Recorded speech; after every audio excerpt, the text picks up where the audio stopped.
Message de Monseigneur Philippe Christori en ce vendredi 11 mars 2022. En ce carême, urgence de prier pour la paix en Ukraine.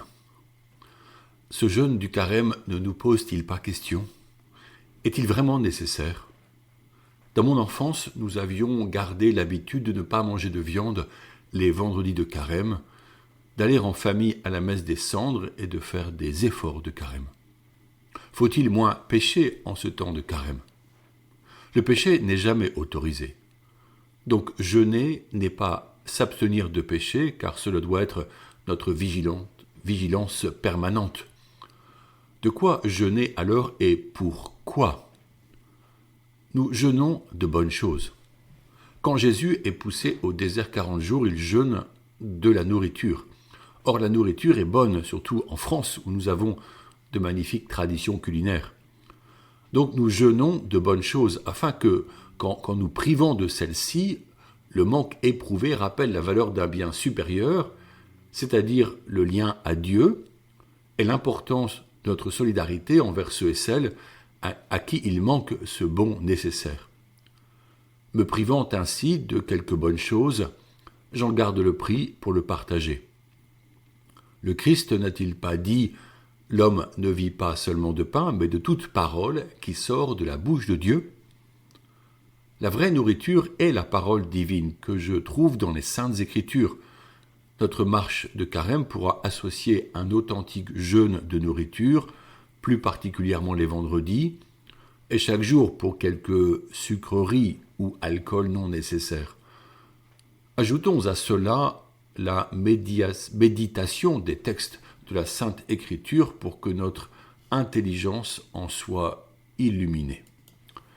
Mais d'où vient notre carême? Quelles ont été les étapes historiques qui ont amené l'Église à le vivre comme un temps liturgique de préparation à la fête de Pâques? C'est tout d'abord le temps des 40 jours vécus par Jésus au désert qui inspira dès le IIIe siècle les chrétiens à vivre un jeûne intense. Ensuite, l'Église le présenta comme une préparation en vue de célébrer la mort et la résurrection de Jésus-Christ. À cette époque, à Rome, on jeûnait tout au long de l'année, les mercredis, vendredis et samedis. C'est parce que Jésus a toujours associé le jeûne à la prière que les pères de l'Église insistent pour que les chrétiens pratiquent ce jeûne associé à des rencontres communautaires de prière pour y entendre la parole de Dieu. Quand l'Empire romain choisit le christianisme comme religion officielle au début du IVe siècle, nombreux furent ceux qui demandèrent le baptême, certains motivés par la foi, d'autres par le statut social. Tous devaient s'y préparer longuement. Au début, on comptait 3 semaines de jeûne avant la résurrection. Puis, dès la fin du IVe siècle, on retint un carême de 40 jours avant la Semaine Sainte, qui fut pour les futurs baptisés le temps de l'ultime purification. Les pénitents, eux aussi, écartés parfois longtemps de l'Eucharistie, revenaient à la communion commune au terme de ce même carême, car Dieu avait réconcilié les hommes avec lui par sa mort et sa résurrection. Ainsi, c'est ainsi qu'au Ve siècle, à l'époque de saint Augustin, le carême prit la forme que nous lui connaissons. On jeûnait en semaine, souvent plusieurs jours, mais jamais le dimanche, jour du Seigneur dédié à célébrer la résurrection. Pour conserver 40 jours de jeûne en excluant les dimanches, il fallut commencer le mercredi précédent, le premier dimanche. L'usage des cendres n'arriva qu'au XIe siècle, en rappel de ces nombreux moments dans l'Ancien Testament où l'on se couvrait de cendres en signe de pénitence. On peut rappeler le jeûne d'Esther qui se couvre de cendres avant de demander à l'empereur son époux le salut de son peuple destiné à l'extermination. Le prêtre impose les cendres sur le front de chacun, y compris les clercs, en disant soit « Souviens-toi que tu es poussière et que tu redeviendras en poussière », ou encore « Convertissez-vous et croyez à l'Évangile ». Cette démarche humble et publique demande à chacun un abaissement que nous ne sommes pas toujours enclins à vivre au quotidien. se faire humble peut être difficile. Avec la foi, nous pouvons convertir le sentiment mondain qui consiste à penser que nous devons être forts pour être respectés. En réalité, celui qui se fait humble obtient de Dieu de grandes grâces pour participer au salut du monde avec Jésus-Christ. La Vierge Marie n'est-elle pas le modèle parfait de cette attitude ? Aujourd'hui encore, c'est l'évangile des tentations de Jésus qui ouvre ce temps de carême. Puis nous entendons la transfiguration de Jésus en haut du mont Tabor, car c'est lors de cet événement particulier que Jésus prépare les 3 apôtres présents, Pierre, Jean et Jacques, à faire face à sa passion imminente. Mais c'est aussi à ce moment que Jésus se retrouva entouré d'Élie et Moïse, qui eux aussi jeûnèrent au désert. Concernant nos catéchumènes, nous les entourons de notre prière durant ces jours de carême et au sein de l'assemblée dominicale, ils vivent les 3 scrutins. Quels sont ces scrutins ? Scruter, n'est-ce pas entrer dans les profondeurs d'une réalité ? Ce sont des prières de libération du mal, appelées encore exorcisme. Lors de la messe du dimanche, on lit les 3 évangiles correspondant aux étapes de conversion qu'ils doivent passer. La Samaritaine, au puits de Jacob, l'aveugle-né guéri par Jésus et la résurrection de Lazare, mort depuis 3 jours. Pour nos frères et sœurs, il s'agit effectivement de comprendre que Jésus leur donne l'eau vive du salut, qu'il délivre notre âme de ses aveuglements, qu'il nous fait renaître à la vie nouvelle d'enfants de Dieu. Ces exorcismes sont célébrés pour arracher l'ivraie du cœur humain en vue d'un choix personnel et ferme en faveur du Christ mort et ressuscité, et donc ferme pour la vérité et la sagesse que donne l'Esprit Saint dans la méditation des Écritures.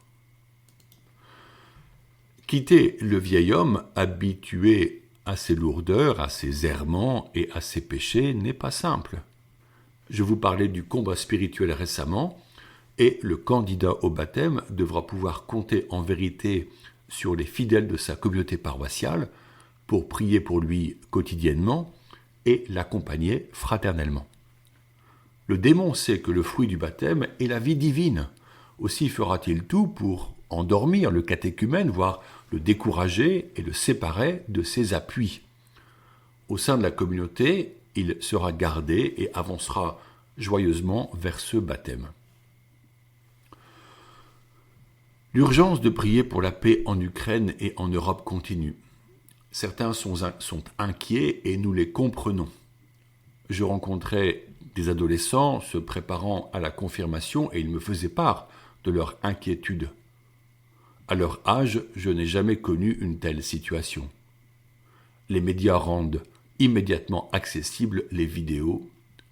Tout est transmis sans filtre ni critère de discernement. Aux adultes, pas moins rassurés, n'est-il pas demandé une disponibilité pour échanger avec ces jeunes ? Cependant, comme chrétiens, nous ne voulons pas nous laisser aller au découragement, mais nous allons, pas après pas, sur le chemin de notre vocation, avec notre famille, pour apporter à la société, en ce temps de carême, une espérance réelle, accompagnée par la joie que nous cultivons en nous-mêmes. Un chant dit « Soyons toujours joyeux et prions sans cesse ». Là est la bonne voie.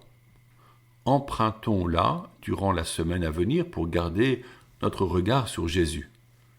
Espérons et prions pour que le président Poutine arrête sa guerre, mais aussi pour que la France se convertisse, elle qui a abjuré de sa foi, qui bafoue ses racines chrétiennes et qui souvent vote des lois iniques contre le respect de la vie. Le carême peut être prophétique si nous, chrétiens, portons sur notre visage la joie, si nous nous parfumons la tête, dit Jésus, c'est-à-dire si notre personne est revêtue de charité. C'est le temps de la mission, porteuse d'espérance, et relais de la parole de Dieu, source de lumière et de paix. Soyons des chrétiens responsables du salut du monde. c'est plus que désirer une paix qui garantit notre confort et notre cadre de vie tranquille. L'enjeu est grand et nous le prenons au sérieux avec courage et détermination. Bon carême. Prions Notre-Dame de la paix pour notre société, avec une prière de Saint Jean-Paul II. Ô Marie, source des chrétiens, nous nous tournons vers toi dans nos nécessités, les yeux remplis d'amour, les mains vides et le cœur plein de désir. Nous tournons vers toi qui nous fais voir ton Fils notre Seigneur. Nous levons nos mains pour recevoir le pain de la vie. Nous ouvrons tout grand nos cœurs pour accueillir le Prince de la paix. Mère de l'Église, tes fils et tes filles te remercient pour ta parole de foi qui traverse tous les âges, montant d'une âme pauvre, pleine de grâce, préparée par Dieu pour accueillir le Verbe dans le monde afin que le monde lui-même puisse renaître. En toi s'annonçait comme une aurore le règne de Dieu, reine de grâce et de paix, reine d'amour et de justice, née du mystère du Verbe fait chair. L'Église répandue à travers le monde s'unit à toi pour louer celui dont la miséricorde s'étend d'âge en âge. Ô Stella Maris, lumière de tous les océans et maîtresse des profondeurs, garde tous tes enfants à l'abri du mal, car les vagues sont hautes et nous sommes loin du port. Tandis que nous avançons sur les océans du monde, que nous traversons les déserts de notre temps, montre-nous, ô Marie, le fruit de ton sein, car sans ton Fils nous sommes perdus. Prie pour que nous ne tombions pas en chemin, pour que dans nos cœurs et dans nos esprits, en parole et en acte, dans les jours de tumulte et dans les jours de calme, nous gardions toujours les yeux fixés sur le Christ en disant « Qui est-il donc celui-là, que même le vent et la mer lui obéissent ?» Notre-Dame de la paix, en qui toutes les tempêtes s'apaisent peu à peu, prie pour que l'Église ne cesse jamais de montrer la face glorieuse de ton Fils, plein de grâce et de vérité, afin que les hommes et les femmes laissent Dieu régner dans leur cœur et qu'ils trouvent la paix dans le vrai Sauveur du monde. Au secours des chrétiens, protège-nous, brillante étoile de la mer, guide-nous, Notre-Dame de la paix, prie pour nous. Bonne journée.